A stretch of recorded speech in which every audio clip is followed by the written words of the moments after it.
1. Back in 1991, I was 22 years old and moved into a house with two acquaintances. I didn't know them extremely well. We were all in the same party and club scene in Midtown Sacramento. One of the two, Jimmy, just a few years older than me, had recently lost two roommates and couldn't afford the house by himself. The other, Amy, was a couple of years younger.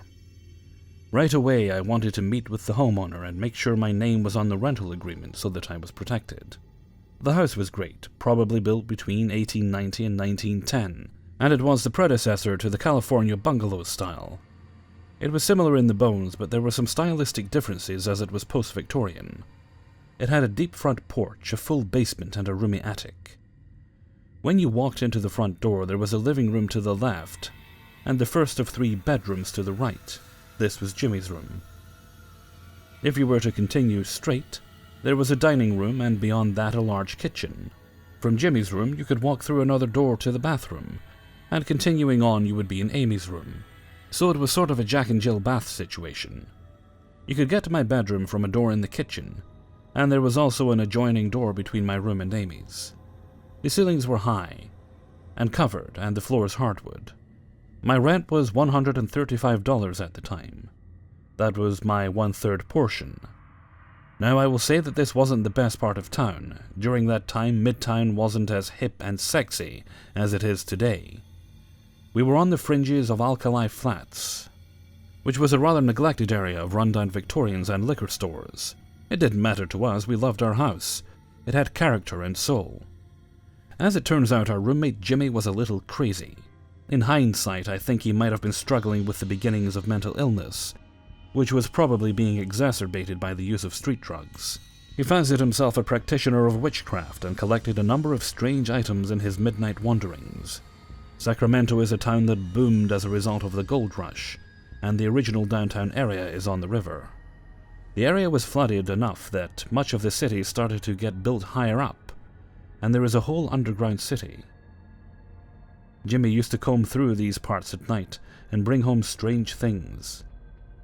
He would store them in a locked closet in his room. I got a glimpse one time in passing and saw a 3-foot-tall porcelain doll which gave me the creeps. We had a young friend who used to stay over quite a lot. His name was Lem.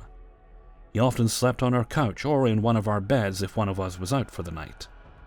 I remember getting home rather late one night, and Amy and Lem were at the front door as soon as I came in.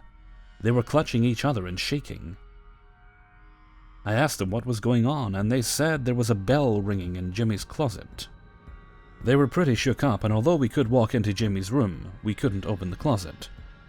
The bell didn't sound again that night, and I never heard it.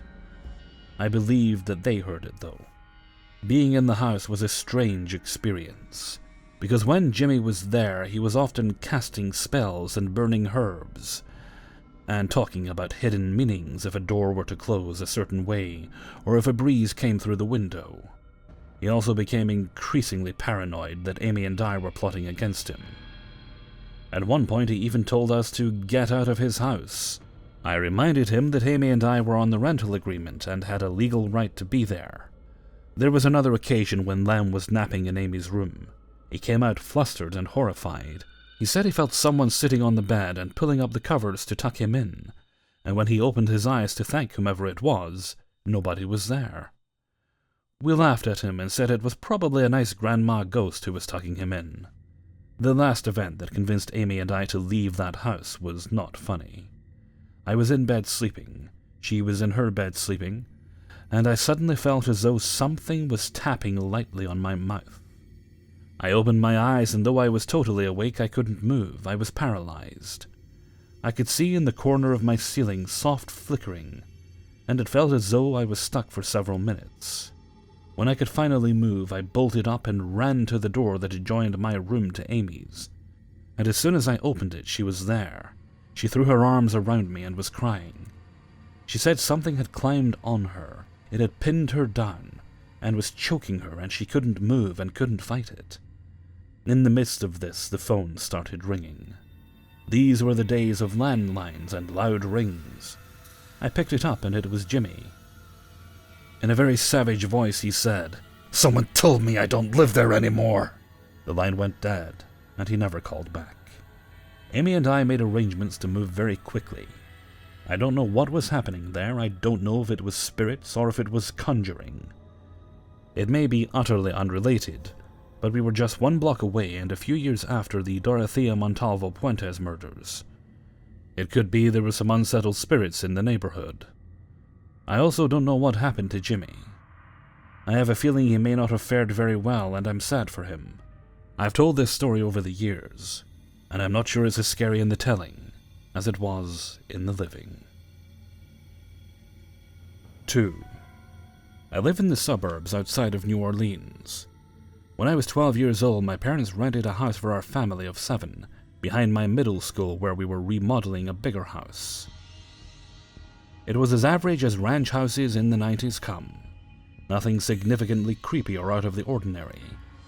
I had stepbrothers, and sometimes on the weekends they would stay with their dad. So one night after a sock hop, my sister and I each had a friend sleep over. My best friend Shannon and I were sleeping in my stepbrother's bed, and my sister and her friend were in mine in my sister's room. In the middle of the night, Shannon nudges me awake and whispers, "Did you hear that?" So I listened anxiously for a minute, and then I heard it too. It was the most bone-chilling sound I've heard in real life, to this day. Right outside of the room, through the crack in the door, we heard 2 long, drawn-out, deep, labored breaths, like someone slowly gasping for air. I froze, so still and scared and not wanting to freak my friend out. I said the first thing that came to mind that I so desperately wanted to believe.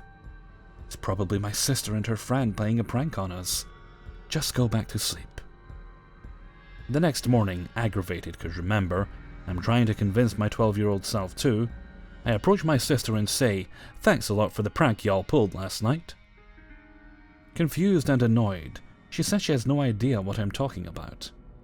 I know when my sister's lying, so my next course of action was to get any reasonable explanation I can out of my parents. I tell them what happened, and they brushed it off. "Oh, it was probably your dad snoring." I thought, yeah, that's it. That makes sense, and pushed it out of my mind. Now, being that we only lived a block from my middle school, I was usually the last one in my house in the mornings by myself after everyone rushed off to work and school. At this particular point in time, we were all going to different schools, so I would be all alone for an hour or so. So my morning routine was getting ready, making my lunch, and walk to Shannon's house since she lived down the street. Then we would walk to school together. A couple of weeks later, I'm standing in my kitchen making my lunch when out of nowhere, directly behind me, was 2 really long, drawn-out breaths. Same as before. Only difference was this time they, whatever it was, is breathing down my neck. I whipped my head around so fast to see nothing there. Just me and the silence now. I ran to the phone and dialed Shannon, and screamed into the phone, "I'm coming over now!" and sprinted all the way to her house. Nothing else creepy ever happened after that day, and we moved out pretty soon after. Years later, I was talking to my parents about the place, and the creepy vibe, and my stepmom says, "Oh yeah, that house was haunted." Strange things would happen to her too. The one that stood out was once my dad was out of town, and she felt someone climb into bed with her. Assuming it was my little stepbrother, she rolled over, but no one was there. I only live a few blocks from that house now. Sometimes I pass by, and I'm so tempted to knock on the door and see what the current owners would say about the heavy breather. 3. I'll start by saying I've never had a paranormal experience, and now I've had 2 very strange experiences, consecutive nights, that I can't explain. So Saturday night, me and my 2 friends are drinking, listening to music and bullshitting. At one point, we go to my friend Tyler's garage, which is in a basement, dimly lit, cluttered with junk. We're sitting there talking music when Tyler's eyes get really wide, and he tells me and my other friend to shut up. We all quiet down, and I clearly hear a woman giggling, followed by the door upstairs opening, closing, and footsteps above us. I look at Tyler and he looks scared shitless. He then whispers to us that he's been hearing noises in the attic at night. And a lot of the time there is a woman's laughter when there's no one in the house. We creep upstairs to investigate, and sure enough, there is no one in the house but his two roommates, both of which are guys, sound asleep by themselves in their rooms. All doors are locked. Tyler got really weird after that and was very upset, so we all went to sleep. I didn't hear anything else for the rest of the night. But the next morning his roommate told me he'd been hearing similar things throughout the nights. Then last night I was at my mom's. I usually stop at her house once a week to do laundry. We eat dinner, work on a puzzle, and watch some football. I'm pretty tired and have to wake up very early for work, so I ask if I can stay in her upstairs guest room. She lives right down the road from my work, so it would be easier than driving home. My mom makes a bed for me, goes to bed with her dogs, and I stay up a little while longer to watch football until I decide I can't stay awake any longer. As a background, she just bought this house a year ago and I've never stayed the night. As far as I know, there hasn't been anything weird happening in the house, except her two dogs are very afraid of the basement for whatever reason. Anyways, I'm ready for bed, so I go upstairs to the spare room. First thing I notice is it's very cold. Also, at the end of the hallway leading to the spare room, there's a mantle with the ashes of my mother's boyfriend's wife who passed 30 years ago. All of this combined with my experience from the night before put me in a weird place, and I had goosebumps as I laid down. So I go to sleep eventually, but as I'm drifting off, I hear what sounds like a couch being dragged for a few seconds in the living room below me. And then a clatter and a bang, like something big fell over. My initial reaction is to shoot out of bed, but I can't. My body is completely stiff, and I can't even open my eyes. I've never experienced sleep paralysis in my 28 years, but here I am, completely frozen, wondering what the fuck I just heard downstairs. I thought either my mom or her boyfriend woke up and knocked something over, or something broke in the house. I laid there for only a couple minutes, but it felt like an eternity. All I could do was whimper during that time. Finally, I'm able to move. I get out of bed, walk downstairs, and everything is dark, empty, and silent. My mom's bedroom door is closed, where her and her boyfriend and dogs are sleeping. I check the front and back door and find them closed and locked. I go to the living room where it sounded like the noise came from, and everything was in place. At this point, I kind of laugh to myself. I've heard of people having auditory and visual hallucinations while in sleep paralysis, so that must have been what it was. I go back upstairs feeling silly and go back to sleep. This morning my mom wakes me up and asks how I slept. I said fine. Then I asked if she heard what sounded like something falling over last night. She says yes, but I thought maybe you woke up, got a drink of water, and accidentally knocked something over. The dogs jumped when they heard it and seemed scared.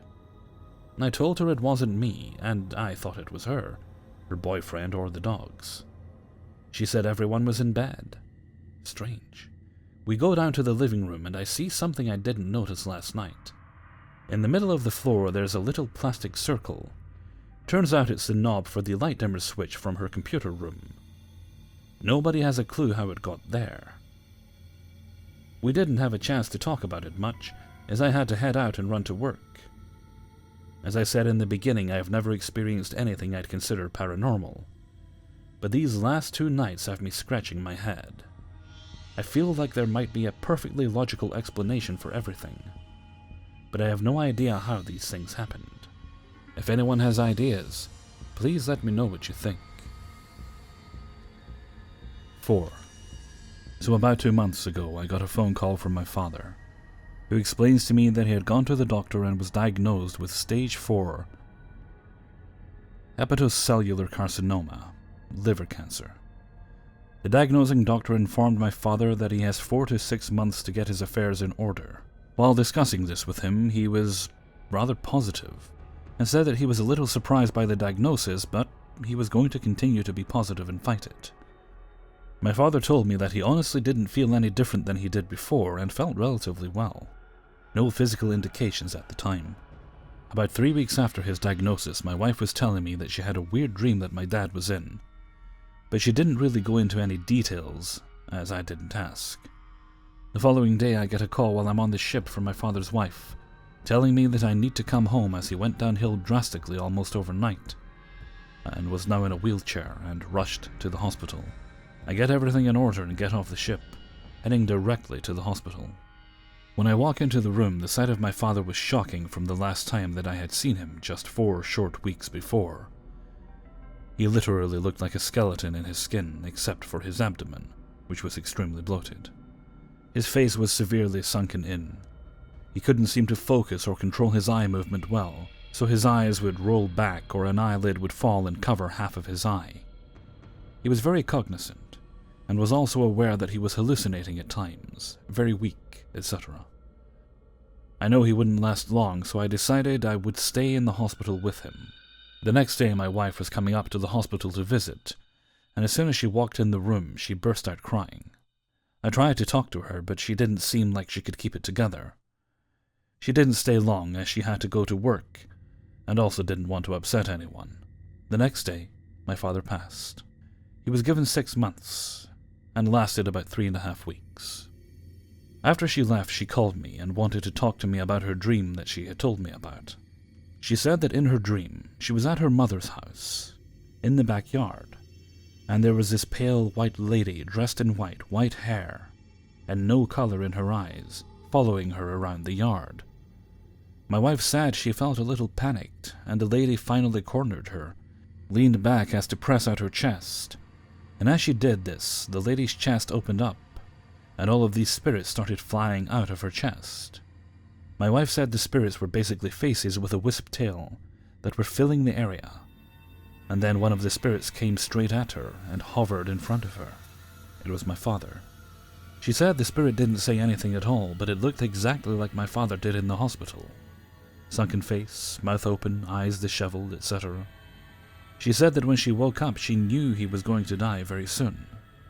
She explained to me that when she walked in, my father looked exactly like what was in her dream, and it scared her and made her terribly upset, which was why she was crying so bad.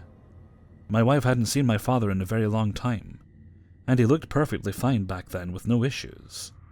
The whole dream is crazy to me. I spent a lot of time searching to try to find what that lady that holds the souls of spirits would be, but I found nothing.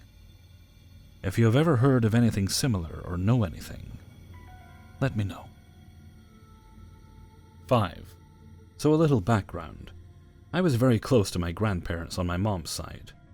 Grandpa was a goofy, fun-loving, musically inclined gentleman, and Grandma was more of a serious matriarch with a mischievous streak and a powerful sarcastic wit. It was truly a case of opposites attract. On my mom's side there were only 4 kids, myself, my younger sister, my older cousin, and my younger cousin. As such, my grandparents had relatively few of us to smother with affection, and smother they did. Grandpa would tell stories, sing songs, want us to watch his westerns with him, and be just an overall jovial guy. Grandma would play card and board games with us, taught us how to gamble, and was a master chef, home cooking everything. Since we were closer to my mom's side of the family, we spent a lot of our time there.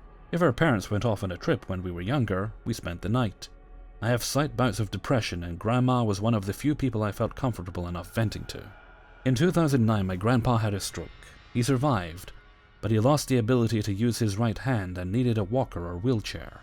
He effectively lost his ability to play his music. He stayed optimistic though and tried to learn with his left hand, and never let his inability to walk get him down. Grandma cared for him. She was strong as an ox and never had any medical issues aside from a cancer patch here or there on her scalp that needed to be removed. She cared for Grandpa by herself, their bond literally unbreakable. We did our best as well and tried to make sure he was well cared for. I came home from college as often as I could, having a feeling our time was even more limited now. In 2014, Grandpa had been in and out of hospital a lot. He was in a hospice when I last spoke to him. He told me, "You're a good man, don't be sad if I die. I've seen the other side and I'm excited." I just assumed it was him being delirious. I broke when I heard Grandma talking to him afterward. She told him, "I'm not leaving you alone. We promised we'd go together." Finally, he passed away. This was a devastating blow to our family. On a humorous side note, my family is very loud. We talk over each other constantly. Whoever is loudest wins. The hospice nurse asked us to tell stories about Grandpa, and we got a bit, animated. Grandma raised her voice above all of ours. "You are going to wake the dead, quiet down." We did, anyway. When Grandpa passed, it was a rainy, dreary day. After he actually passed, though, and we were saying our final goodbyes, my aunt said she felt someone squeeze her sides and she let out a yelp. It was so sudden we couldn't help but simultaneously ugly laugh and cry. There was no one else in the room but my grandpa's body, myself, my sister, my cousins, and my aunt with her at the front. We didn't do anything to her, so we chalked it up to one final prank from Grandpa. On his way out, he wanted to make sure we weren't too sad, like he had told me before. We went outside after the little yelp incident. The clouds began to clear and a rainbow formed. It was a sunny day. He wanted us to be happy. After he passed, my grandma began to see him. She woke my mom and uncle up a few times saying, "Dad," they called each other Dad and Mom, "is visiting me." We tried to assure her it was just a dream, but she was insistent. I wasn't asleep, I saw him. He was right next to my bed, I felt his hand touch mine. She said he was walking. She said he looked like he did when they first met all those years ago. We joked about it. Maybe he doesn't know his social security number and needs it to get into the pearly gates. 2 weeks later, my dad called me. He told me Grandma had passed away. What? How? I didn't even know how to process it. She wasn't sick, she never got sick. Turns out it was a blood clot that suddenly formed in her leg and made its way to her heart. The doctors couldn't do a thing about it due to its sudden nature. He said I needed to drive home, so I made the 2 hours trek back to my hometown. The longest amount of time Grandma and Grandpa had been separated were those 2 weeks after he passed. When she passed, a thunderstorm rolled through and knocked out power in our town. I have a feeling she was not happy to have to go yet, but she did. Grandpa needed her, so she went. Neither were very religious and didn't want a funeral, so we had the party they wanted, a celebration of life. However, the family was in a bad place, we didn't know what to do. 2 major losses like that in a row was almost too much to bear. But what happened next? Well, it gave us hope. I remember it clearly. I was sitting in my grandparents' kitchen in the first house they owned, but it was weird. The lighting specifically was weird. It was bright like when you turn the brightness up on the TV. I remember hearing fiddle music playing from across the hall. I could smell the aroma of spaghetti, my favorite dish as a kid that Grandma would cook. Suddenly the door to the kitchen opened, and backlit with a brightish light. A woman who looked to be in her late 20s to mid-30s walked in. I recognized her, though. I'd seen pictures of her before. She was Grandma. As she sat down, I closed my eyes and opened them again, thinking I could wake up from the dream I knew I was having. When I opened my eyes, she was just like I remembered her when she was alive. She looked like a grandma again. She smiled and put her hand on mine. I could feel her warmth. I know it's hard, and I know you and everyone else are hurting, but you'll be fine. You're going to be all right. You're a good man and our family is strong. That's how we raised them, so don't be sad. Just drink one for us and have a good laugh. I asked why she came to me, and she laughed, the way I exactly remember her laughing. "We went to see everyone," she said. Then I woke up. I could still smell spaghetti. I could still feel her warmth. And I was smiling, even though I could feel the tears welling up and was shaking. The next morning, Mom asked me if I was playing music last night. She said she could hear fiddling after waking up from a weird dream. That set off a flag in my mind, and I asked her about it. She said she dreamed about Grandpa, and they reminisced about when she was a kid. She started to tear up, saying that she could feel him and smell the smell of their old house. I texted my sister and younger cousin, and they said they had a dream about my grandparents as well, similar to ours. My sister said she had a dream about being with my grandpa in his music room, playing guitar while he played the fiddle. My cousin said he dreamed about playing cards with Grandma. My aunt, Mom's sister, says she dreamed about helping Grandpa in his shop. My uncle, Mom's brother, said he dreamed about being hugged by Grandma one last time as they sat on the porch and shared a drink. They all said it felt real and could feel some sort of after effect after waking up. But the message they gave us was roughly similar. You're strong, don't be sad. Toast a drink to us and laugh. So Christmas rolled around and we did just that. And it really felt like they were there with us. Maybe this was just a result of all our grief-addled brains.